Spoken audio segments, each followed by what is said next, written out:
Bona tarda, companys, companyes. Bé, us faig arribar aquest vídeo per explicar-vos una mica quins han sigut els passos d'aquesta setmana i quins seran els propers que emprendrem per tal de defensar els vostres drets després de l'aplicació de la llei, de l'aprovació de la llei 5/2020. Primer de tot, volia reiterar el meu més sincer agraïment als centenars i centenars de vídeos que estem fent arribar a tots i cadascun dels partits polítics per demostrar que el col·lectiu de caçadors i caçadores de Catalunya està unit en defensa dels seus drets. És fonamental.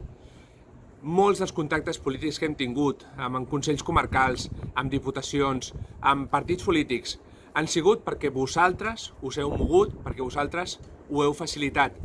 Per tant, no sé com acabarà això, però des de luego si acaba bé serà gràcies a vosaltres. Vull recordar-me en aquests petits segons inicials especialment de la meva junta directiva i en concret dels tres presidents que ara mateix estan en actiu, que són el Joaquim Zarzoso per la representació territorial de Barcelona, el Joaquim Vidal a la representació territorial de Tarragona i el Josep Blanquera a la representació territorial de Girona, que estan treballant de valent, tant o més que jo, perquè aquest tema es solucioni.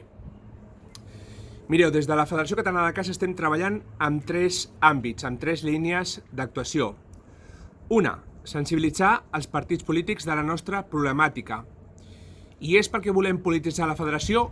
No. Ni els meus companys ni jo hem estat mai afiliats a un partit polític, no pertanyem a cap partit polític i l'única cosa que estem intentant és que aquells que han de fer les lleis siguin conscients d'allò sobre el que legislen i sobre el que s'ha fet ara mateix amb aquesta llei 5/2020.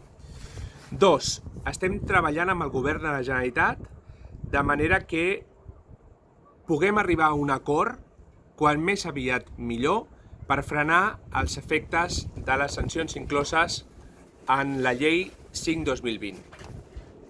I tres, estem treballant també amb la pagesia per tal d'atendre les seves necessitats quan abans millor.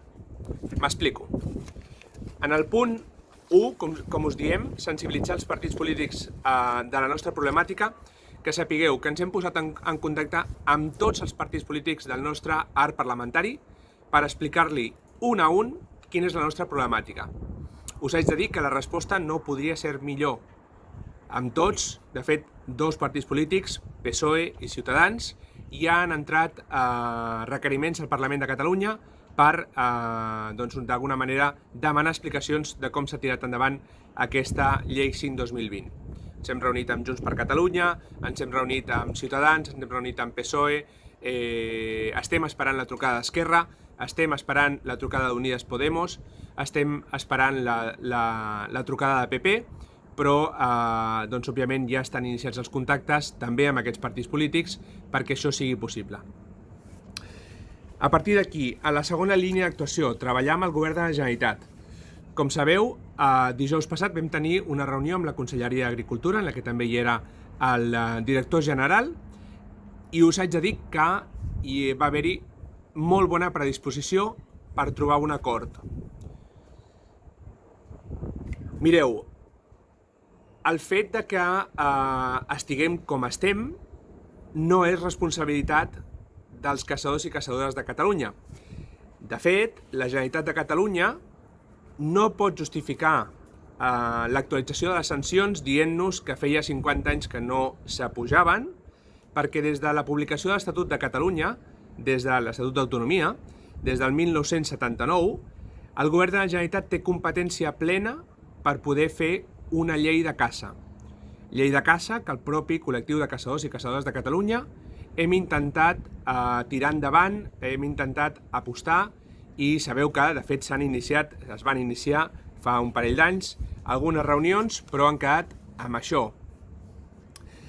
A partir d'aquí, doncs, el fet de no disposar d'aquesta eina legislativa és únicament atribuïble al nostre govern i no a nosaltres com a administrats.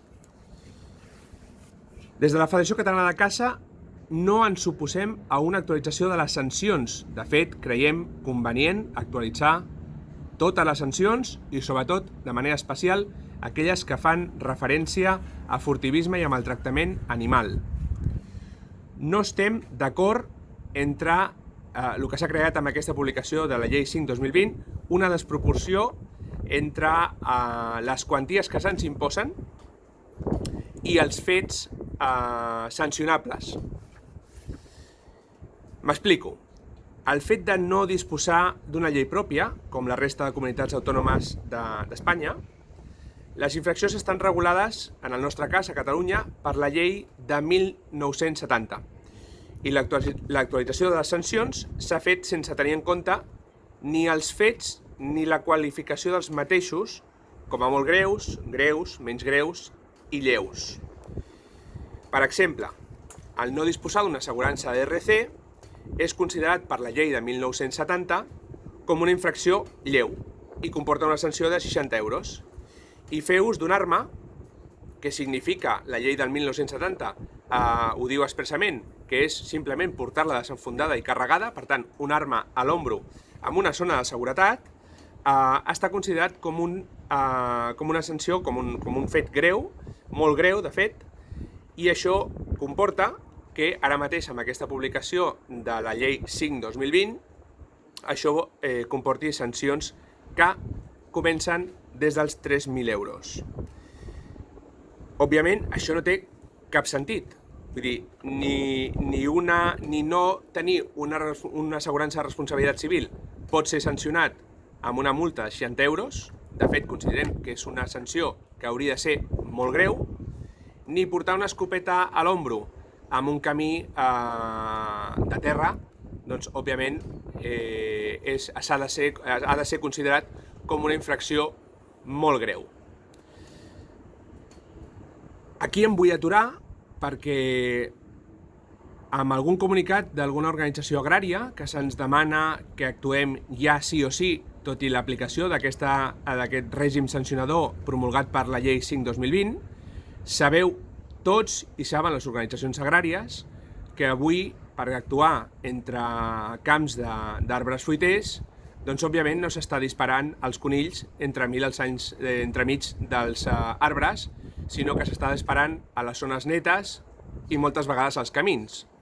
Doncs bé, que sapigueu que disparar avui en dia, des del 29 d'abril, disparar en un camí comporta una sanció de 3.000 euros i el funcionari públic, l'agent rural, el mosso, el guàrdia civil, ha de simplement aplicar la llei, no ha d'interpretar-la.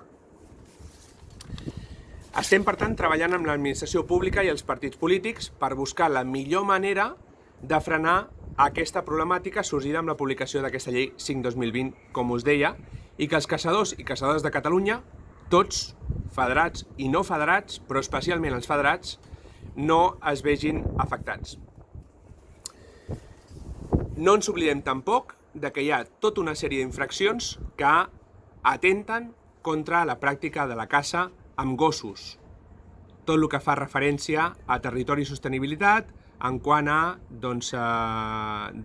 l'ús de races potencialment perilloses, en quant a cens de gossos, en quant a fins i tot talls d'orelles i de cua, que no són temes estètics, són temes funcionals i que aquesta llei ha promulgat des d'una visió urbanita d'aquests animals i no des d'una visió d'animals de treball. No els oblidarem els gossers perquè, no ens equivoquem, sense gossers no hi ha caça a Catalunya. A la vegada estem treballant amb la pagesia per atendre les seves necessitats, amb totes i cadascuna de les reunions, tant amb grups polítics com amb la Conselleria d'Agricultura. Hem destacat la importància d'arribar a un acord quan abans millor per atendre, quan abans millor també, les necessitats de la pagesia. És a dir, els caçadors i caçadores de Catalunya no estem còmodes amb no actuar per danys, perquè tenim un compromís ferm i demostrat des de tota la nostra història amb la pagesia. Ha sortit algun comunicat d'organitzacions agràries que ens diu volem el vostre compromís, volem que actueu. Mireu, això és tant com dir-li al taxista que m'ha de portar a mi a l'aeroport que vagi a 180, que si el radar li posa una multa, ja l'arreglarem. La multa al radar a 180 km/h no s'arregla. Comporta sancions econòmiques i comporta retirada de carnet.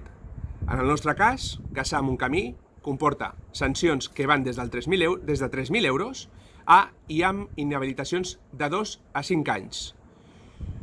Jo no sé si aquest comunicat s'ha fet des del desconeixement de l'aplicació de la llei, però dubto molt que els pagesos estiguin disposats a fer front a les sancions econòmiques que li imposin els caçadors, però el que no podran fer front és a les inhabilitacions, les retirades de la llicència de caça als caçadors que ara mateix actuïn per danys i li imposin aquestes sancions. Per tant, ho vam dir des del principi, agricultors, és l'hora d'anar tots plegats com hem anat sempre. És l'hora de sumar entre tots. Aquesta aturada cinegètica no va en contra vostra de cap manera. Aquesta aturada va contra la imposició de sancions injustes per part del govern de la Generalitat. Salut, força caça!